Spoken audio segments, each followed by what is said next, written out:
J'invite Monsieur Gilles Boeuf donc à me rejoindre, à prendre place sur l'estrade pour aborder le sujet des relations entre la science et l'environnement. Alors, quelques mots sur votre parcours, Monsieur Boeuf. Vous êtes océanographe, spécialiste de physiologie environnementale et de biodiversité. Vous êtes professeur émérite à Sorbonne Université et professeur consultant à AgroParisTech. Vous avez présidé pendant 7 ans le Muséum national d'histoire naturelle entre 2009 et 2015. Vous avez été élu professeur au Collège de France en 2013 et 2014 sur la chaire Développement durable, environnement, énergie et société.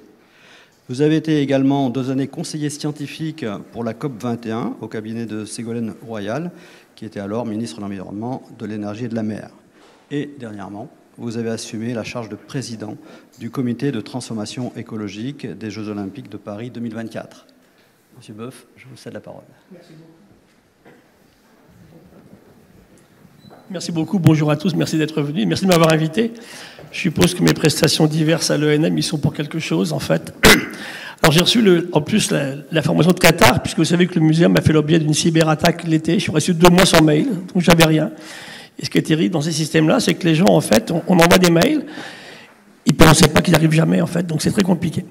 Donc c'est pour ça que j'ai réagi un petit peu tard, et Eric était un peu inquiet, ce que je peux comprendre, qu'on a repris contact début septembre. Alors, sur le thème qu'il m'a donné, je n'avais pas le temps de préparer quelque chose de très formel sur les interactions science-justice. Simplement, je me suis dit, finalement, dans les grandes questions environnementales actuelles, il y en a 2. Le climat qui change trop vite d'un côté, le vivant qui s'effondre de l'autre. On a beaucoup parlé du climat, donc je choisis ce soir de vous parler un petit peu du vivant. Et de l'implication de l'humain dans ce vivant, de montrer les relations entre l'humain et le vivant. Ce soir, en plus, on a un grand événement aussi, ça tombe le même jour. Nous sommes à la scène musicale, il y a 1200 personnes invitées. Tous les gens du CAC 40 seront là, c'est le C3D qui organise ceci, sur un thème, Play for Life. Et c'est de dire, en fait, à tous ces gens qui font de l'économie, qui travaillent qui font du business, sur tout ce qu'on peut imaginer, que c'est bien de s'occuper du climat qui change, c'est même indispensable, mais il faut aussi s'occuper du vivant. Et nous sommes 5 speakers triés sur le volet. Donc il y a la glaciologue Heidi Sevestre, que j'aime beaucoup, qui rentre du Svalbard, là, elle était encore il y a quelques semaines. Il y a Jean-Marc Jancovici, il y a moi-même, il y a Marine Calmet, une de vos collègues, et puis enfin, il y a Olivier Hamon, qui travaille beaucoup sur les relations en ce moment, perfection du vivant, qui n'est pas parfait, mais qui est génial. Et puis les questions effectivement environnementales qui nous préoccupent.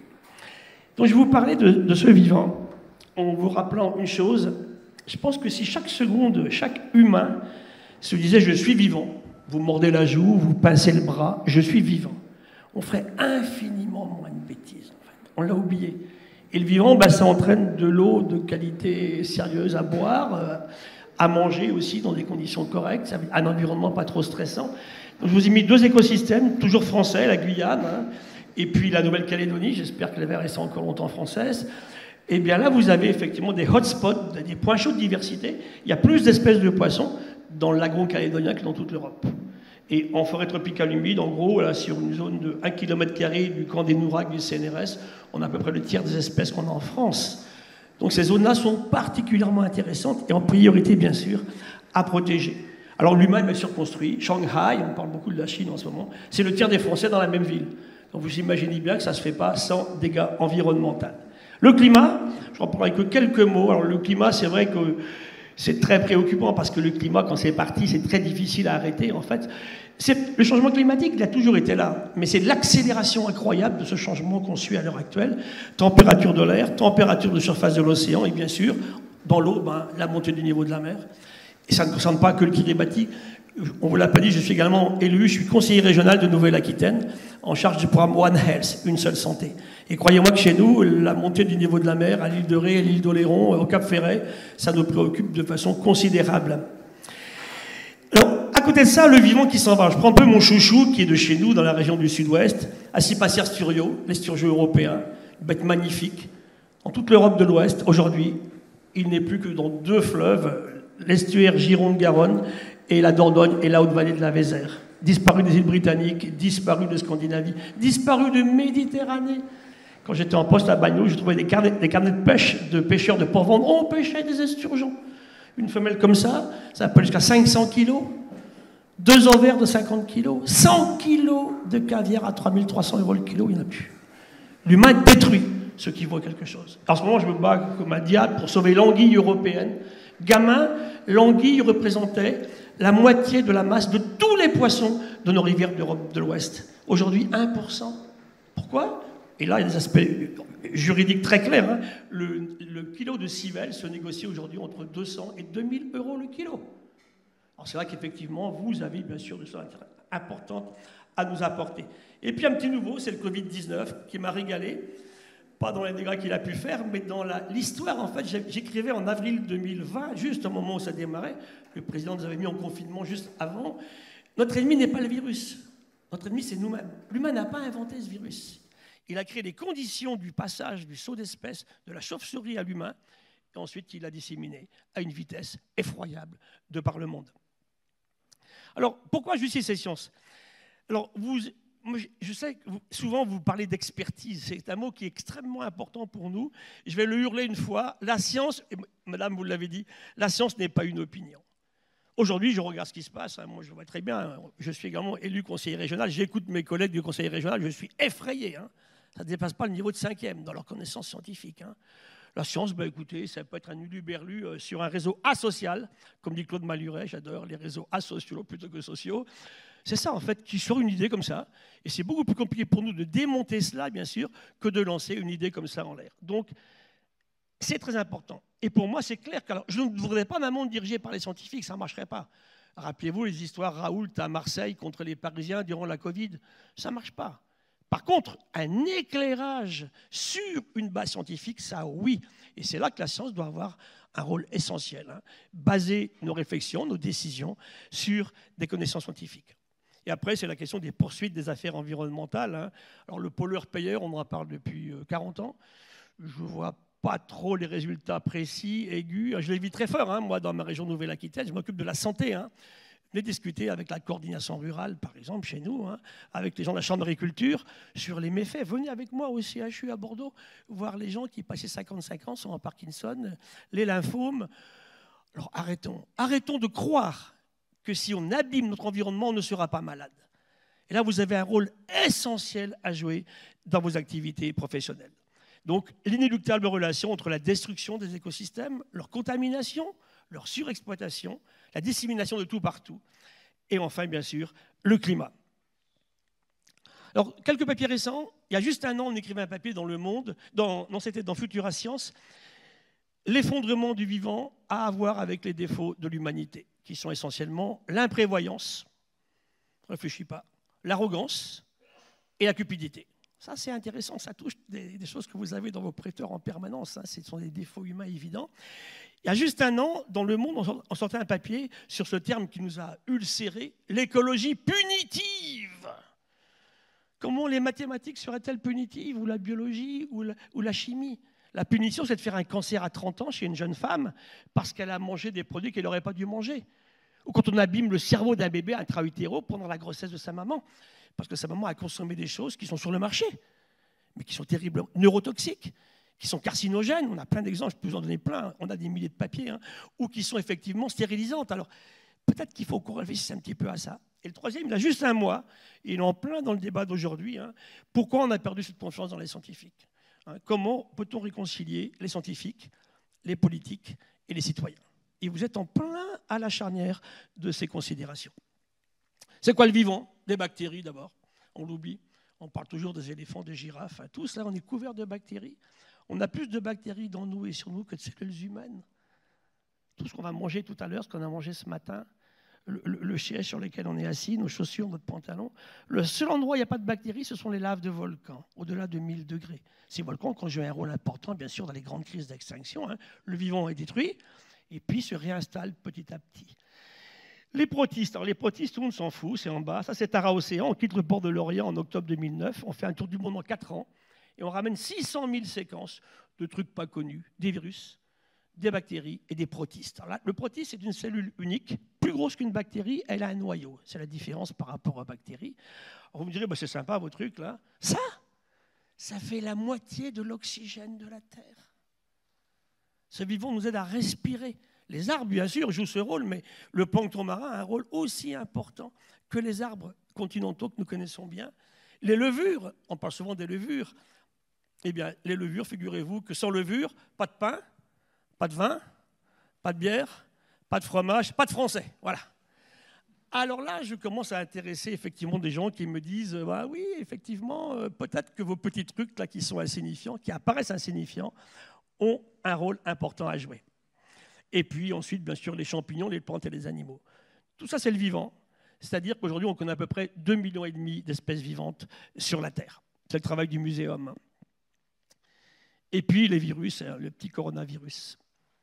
Alors, sans eau, j'ai une petite fille qui a 4 ans, elle me dit « Gilou, sans eau, c'est un désert. » Absolument. Tous les êtres vivants, depuis le virus jusqu'à l'humain, sont faits d'eau liquide. Un bébé qui naît, que vous prenez dans vos bras, c'est 3/4 de flotte que vous étreignez contre vous. Ici, on a un peu grandi tous ici. Chez les femmes, c'est 62-63%, bonjour. Et chez les garçons, c'est un petit peu plus. Donc, c'est intéressant de dire, voilà pourquoi l'eau est indispensable. Alors, quand les paysans des Landes me disent, professeur, il me faut de l'eau pour mon maïs, je dis, oui, bien sûr, mais il faut de l'eau aussi pour élever un bébé humain. Donc, vous imaginez bien que s'il y a conflit de précipitation, eh bien, il y aura des problèmes que vous aurez à régler, bien sûr, sur le terrain. Et l'eau va pour moi être une question essentielle. Dès qu'il pleut, voilà ce qui se passe. Je vous emmène ici à Atacama, à la frontière entre le Chili et le Pérou. Depuis 5 siècles, il ne pleut pas. Lié aujourd'hui au phénomène El Niño, tous les 12-13 ans, eh bien, il se met à pleuvoir. En quelques jours, le désert se couvre de fleurs. Je ne peux pas mieux vous démontrer le rôle de l'eau dans le vivant. Ça veut dire que ça n'a pas le temps d'arriver ailleurs. On attend la molécule magique d'eau liquide qui s'installe là et qui permet effectivement la floraison. Là, vous voyez des fleurs, mais pensez aux papillons qui vont venir, aux oiseaux. Ça dure 3 semaines, il arrête de pleuvoir et se repart pour 12 ans vers l'aridité extrême. Alors voilà, une goutte d'eau de mer, ce que je vais présenter ce soir. Les tout petits points jaunes, ça c'est avec Tara, sont des virus. Les moyens points jaunes sont des bactéries. Les gros points jaunes sont des protistes, des microalgues, du phytoplancton. Ça, c'est 98% de la masse du vivant dans l'océan. On ne parle que des poissons et des baleines. Hein. Et ça, c'est super intéressant parce qu'on les a oubliés. Et là, je vous ai mis des dinoflagellés qui nous font cet oxygène que j'évoquais tout à l'heure. C'est magique. Quelle relation avec tout ceci? Un sol. Et ça, je pense que dans les tribunaux, on va de plus en plus avoir à gérer les questions d'eau et de sol. On a tué la moitié des sols de France. Un sol vivant, c'est 3,5 tonnes de micro-champignons à l'hectare, ça en fait, hein. 2,5 tonnes de bactéries à l'hectare. Ce sont des tardigrades, des vers de terre, des nématodes, des colamboles, des acariens. Qui connaissent ces micro-champignons? Pourquoi? Parce qu'on a en fait utilisé du matériel trop lourd, des tracteurs trop lourds, des labourages trop profonds et de la chimie de synthèse. De la chimie de synthèse très délétère. Vous vous rendez compte qu'on veut produire à manger avec des produits qu'on appelle biocides, tueurs de vie. Comment voulez-vous produire de la vie avec des molécules qui sont connues comme tuant la vie? Donc c'est un gros débat avec le monde agricole, bien entendu. Hein. Je ne pense pas qu'on va les arrêter du jour au lendemain, mais il est grand temps aujourd'hui d'y réfléchir. Comprenez certains projets de loi récents qui nous ont mis en émoi, nous, la communauté scientifique. Alors en plus, oui, je peux le rajouter, ces sols vivants, un sol vivant qui est plein de bactéries, sont des micro-trous. Ces bactéries enduisent les trous de mucus. C'est le meilleur système pour garder de l'eau rare qui tombe là. Ça ne va pas faire une inondation à côté. C'est le meilleur système pour empêcher les envahisseurs d'arriver. C'est le meilleur système pour s'adapter au changement climatique. Et enfin, c'est le meilleur système pour faire de la productivité biologique. C'est absolument essentiel. Gardons nos sols vivants, c'est la première clé. Là, c'est un utérus féminin avec un bébé à la naissance. Vous voyez ici l'intestin du bébé, quasi axénique. Hein. Alors, le bébé, lorsqu'il va naître, ça va durer de quelques dizaines de minutes à quelques heures, il ne va pas se contaminer, il va s'ensemencer des bactéries de la maman. Ça, c'est absolument magique. On travaille beaucoup là-dessus en ce moment. Hein. Comment ce bébé va s'ensemencer. D'ailleurs, maintenant, quand on fait des césariennes, maintenant, hein, eh bien, on fait un frottis vaginal à la maman et on remet ces bactéries dans la bouche et dans l'anus du bébé. C'est magique, ça marche. C'est ça la biologie, en fait. Hein. Comme on arrive maintenant à faire maigrir des très gros avec du caca de maigre. Ça paraît dégoûtant, mais c'est génial, en fait. Hein. C'est ça la biologie. Admettons qu'on fait des implants. On fait des implants de fesses sur des personnes qui sont trop corpulentes et ils perdent plus de poids qu'en arrêtant de manger. C'est ça, en fait. Donc, admettez que vous êtes vivant. Si vous l'admettez, ça va absolument tout changer. Et voilà, regardez nos proximités avec ces êtres vivants. En bleu, c'est l'ADN de mes microalgues de l'océan. En rouge, de mon bébé, là, on a un tiers, notre ADN, qui est le même que des microalgues marines. 2 tiers avec une mouche, 2 tiers avec une banane. Alors, pourquoi la banane me fait du bien? Parce qu'on vient du même monde. Et ça, admettons-le, dès qu'on va abîmer ça, c'est là qu'on est complètement... On s'est appelé sapiens, hein, c'est Linné, en 1758, qui appelle l'humain Homo sapiens, l'homme qui sait. Et comme dit mon vieil ami Edgar Morin, on n'est pas sapiens, on est Faber. Hein. On sait faire des drones, des tas de trucs, mais on n'est pas encore sapiens, on est pas mal démence souvent. Hein. Donc là, il y a un gros effort à faire là-dedans. Et là, on a besoin de vous. Voilà, c'est ça la biodiversité. Là, si j'enlève le nickel des couverts, là, les bouteilles et le verre des bouteilles, c'est que du vivant. Gratter une croûte de Cantal, ça grouille d'acariens. Alors, on s'est mis à élever des bestioles, là, des vaches, des poulets, très bien, j'ai rien contre. La question, c'est à quel niveau, quelle densité? Il y a plus de masse de vaches sur la Terre que de masse d'humains. Les poulets aussi. Les poulets arrivent au gire 90 milliards de poulets d'élevage. Donc ça relance tout le débat sur la consommation de viande. Je ne suis pas du tout végane, je ne prône pas du tout ça. Mais c'est vrai qu'il faut qu'on diminue notre consommation carnée si on veut garder notre climat en bon état et cette biodiversité. 2 jolis livres, Jamais seul de Marc-André Sellos sur les sols, et Éric Batteste sur un bébé à la naissance. Donc là-dessus, les plaies de la crise écologique, c'est le productivisme agricole. Je ne suis surtout pas un anti-agriculture, au contraire. Hein. Je vis dans une région où était l'homme de Tautavel. Ils arrivent à 700 000 ans à Tautavel. Ils s'en vont il y a 100 000. Comment ils ont fait pour vivre 600 000 ans dans une vallée des Corbières en ne faisant que chasser et cueillir? Vous savez la réponse? Ils sont 20. 20 à chaque fois. Et dès le moment où l'humain a commencé, effectivement, depuis que je suis né, je ne sais pas si vu que ça, on a multiplié par 4 la population humaine. 2 milliards à 8 milliards d'humains. Donc, c'est une question intéressante sur laquelle il faut qu'on se penche et qu'on réfléchisse, bien sûr. La pénurie d'eau potable, les pêches, pêcher c'est bien sûr, pêcher ça ne tient pas debout, la forêt, le vivant qui s'en va, et les produits toxiques, et le climat qui change. Voilà, je passe là-dessus. Donc, pour terminer, les solutions, la bioinspiration, le biomimétisme, chercher dans le vivant des solutions à nos problèmes. Puis Scarabée, il sait faire de l'eau en plein désert, là où il ne pleut jamais. Cette petite éponge, elle sait faire du béton armé. Et on a des diatomiers en Méditerranée qui nous font du verre incassable, ultra transparent, auto-nettoyant, beaucoup plus léger que le nôtre et compostable à la fin de l'usage. On pourrait vous en parler longtemps. La santé, donc 300 maladies nouvelles en France depuis 1940. Si j'enlève les maladies qui sont liées effectivement à l'exposition au soleil ou à l'âge, toutes sont liées à des problèmes de climat qui changent ou à des questions effectivement de biologie, d'espèces qui migrent liées à changement climatique. Le moustique tigre, c'est un merveilleux exemple, hein, le tigre qui transmet maintenant à Bordeaux, chez nous, monsieur le préfet, et puis également à Bergerac, la dengue, le chikungunya. En ce moment, le West Nile virus, on travaille beaucoup dessus en ce moment, sur les humains et les chevaux en Saintonge. Regardons un peu ce qu'on fait. Je clôt. À quoi ça sert la biodiversité? On me dit élucubration des colos farfelus. Le désert d'Atacama. Elle régule le climat. On vient de faire un MOOC d'ailleurs avec mes amis de l'OFB qui a été lancé cette semaine sur les solutions basées sur la nature. Elle nous nourrit, cette biodiversité, elle nous soigne. La moitié des médicaments d'une pharmacie viennent du vivant sauvage. On respire, on s'habille. Le coton, la soie, le cuir, tout ce que vous voulez, hein, que vous avez là sur vous en ce moment. On s'inspire d'elle, on s'abrite, et puis on s'émerveille. C'est absolument essentiel. Et c'est ma dernière image. Les acteurs qu'il nous faut pour que ça fonctionne, eh bien, c'est la science qui n'est pas une opinion, la politique. Et je suis de ceux qui pensent que l'écologie scientifique n'est pas du tout l'apanage des seuls mouvements écologistes. Hein. On souffre beaucoup de la confusion écologisme-écologie. Ce n'est pas la même chose.